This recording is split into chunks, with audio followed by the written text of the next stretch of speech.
It was a typical boring day in calculus, only it was Friday, 7th period, meaning the week was almost over and spring break would finally be upon us, so everybody was getting antsy in their seats, I could tell.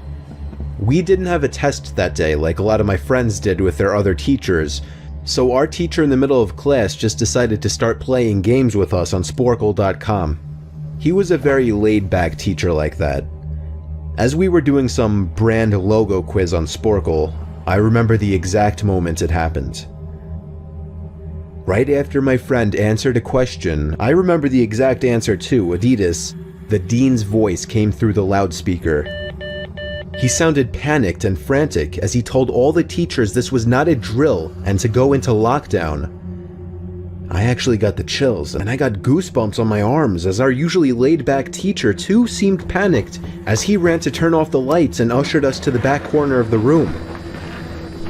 We all sat in silence for about 2 minutes, and then the usual buzzing that came from a panel in the back of the room ceased, indicating that the school must have cut all the power. We all looked at each other, realizing this must be serious. A few more minutes of waiting later, we heard a man screaming at the top of his lungs coming down the hallway. 2 girls in the class actually started crying, which made all of us even more scared. As the screaming got closer to the classroom, the lunatic-sounding man started banging on the lockers while screaming, "I'll kill all of you."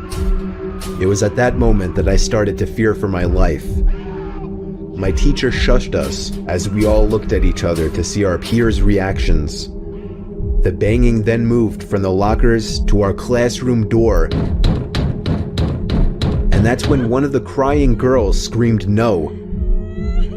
The banging on the door only grew worse as the man started screaming, "Open up." 2 of the girls in the class were crying out loud now. It felt like an eternity that man was pounding at the door, but eventually he finally continued down the hallway, screaming like a mentally insane person until we could not hear him anymore. I'd say 10 minutes later, though it felt like half an hour given the situation, the dean came back on the loudspeaker explaining the situation, which was surprising for him to do.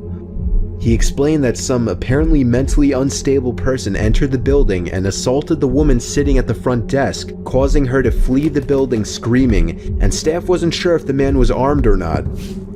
Now this was before the school had cameras or could afford proper security, so the school was wide open to something like this happening.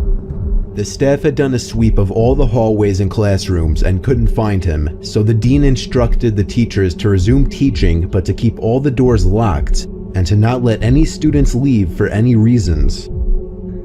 The most disturbing part, however, is that one of the janitors working the night shift found the man sleeping in one of the storage closets near the back end of the school, and according to rumors that were spread by my peers, sticking out of his pocket was a .44 Magnum. The janitor must have done something stupid to wake him up, for example leaving the closet door open, because by the time a police officer could arrive on the scene, the man was gone.